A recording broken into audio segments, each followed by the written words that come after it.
నాకు మీరు ఎక్స్ప్లెయిన్ చేయాల్సింది ఏంటంటే ఓటు చోరీ లేదు, ఒప్పుకుంటాను. కానీ ప్రిలిమినరీ పర్సంటేజ్కి ఫైనల్ పర్సంటేజ్కి ఇంత తేడా ఎందుకుంది? ఇదివరకు ఎప్పుడూ లేని తేడా ఎందుకుంది చెప్పండి. దాదాపు 25%. నీకు ఆంధ్రప్రదేశ్లో 12.58%, ఒడిశాలో 12.48%, 44% అంత ఎందుకు వచ్చింది? అది మొత్తం స్టేట్ మీద. కొన్ని నియోజకవర్గాల్లో 30%, 20% కూడా వచ్చింది కదా.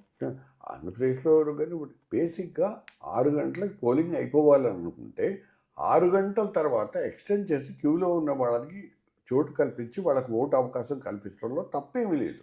సో అది ఎంత ఉండాలి? ఎంత ఉండాలి? ఇప్పుడు ఆ తర్వాత ఓటు వేసినటువంటి వాళ్ళు ఓటు వేయడం, ఎవరు ఓటు వేశారు, ఎంతమంది ఓటు వేశారు అనేది కూడా దానికి ఒక నియమావళి ఉంది. క్యూలో ఉన్నటువంటి వాళ్ళందరూ ఆ టైంకి క్యూలో నిలబడి ఉంటే వాళ్ళందరి చేత ఓటు వేయించాల్సినటువంటి బాధ్యత ఉంది. అంతవరకు ఒప్పుకుంటాం. దాన్ని ఏం చేయాలి? దానికి 4-5 కండిషన్స్ ఉన్నాయి. ఒకటి, పోలింగ్ ఆఫీసర్ కానీ పోలీస్ ఆఫీసర్ కానీ వచ్చి గేట్ వేయాలి. లోపల ఉన్న వాళ్ళు మాత్రమే ఓటు వేయచ్చు. ఆ లోపల ఉన్నటువంటి వాళ్ళు గేట్ దగ్గర ఉన్నటువంటి ఆఖరి మనిషికి నెంబర్ 1 స్లిప్ ఇవ్వాలి.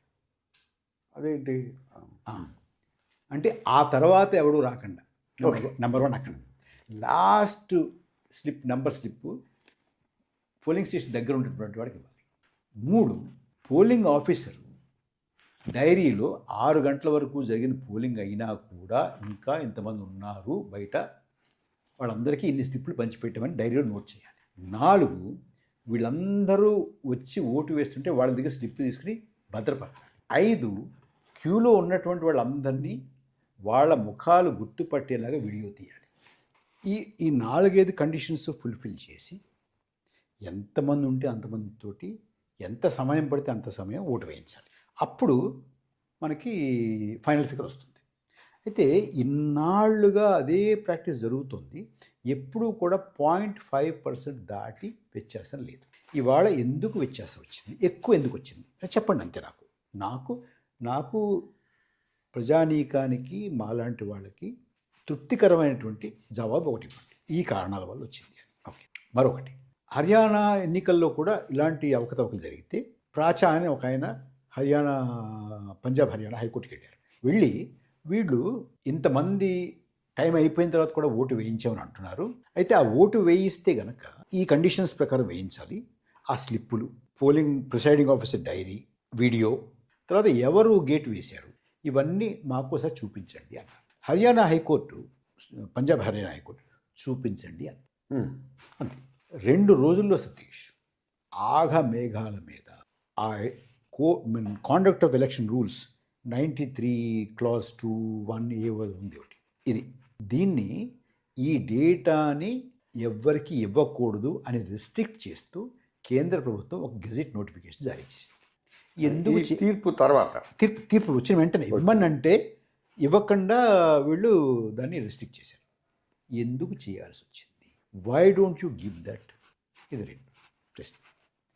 3వది, నీకు గుర్తుందో లేదు, లోక్సభ ఎన్నికల్లో 24 మీకు జూన్ 1వ తారీఖు 7th phase, last phase polling. 4వ తారీఖు కౌంటింగ్ విజేతల్ని ప్రకటించారు. 7వ ఫేజ్లో ఎంత పోలింగ్ జరిగింది అని ఎప్పుడు చెప్పారు? 1వ తారీఖు పోలింగ్ అయింది, 4వ తారీఖు కౌంటింగ్ చేశారు. ఎన్ని పోల్ అయ్యాయో 6వ తారీఖు చెప్పారు. సబబా ఫస్ట్ ఫేజ్ పోలింగ్ అయిన 11 రోజులకి ఫైనల్ అంకి చెప్పారు. 11 రోజులు పడుతుందా? ఎప్పుడన్నా పట్టిందా?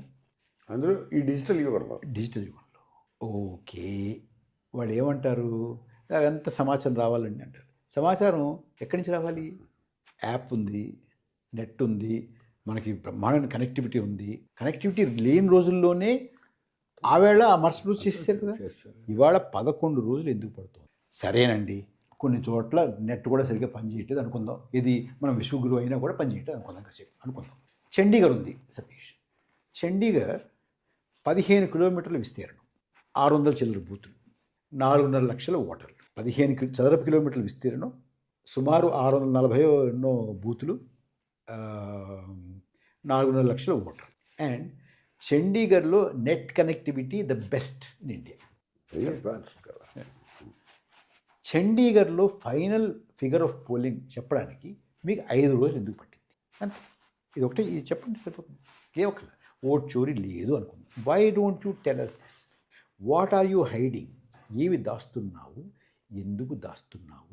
హుటాహుటిన ఆదరాబాదరాగా ఈ డేటా ఇవ్వకూడదు అనేటువంటిది కోర్టు తీర్పు వచ్చిన తర్వాత ఎందుకు ఆప్ చేసావు?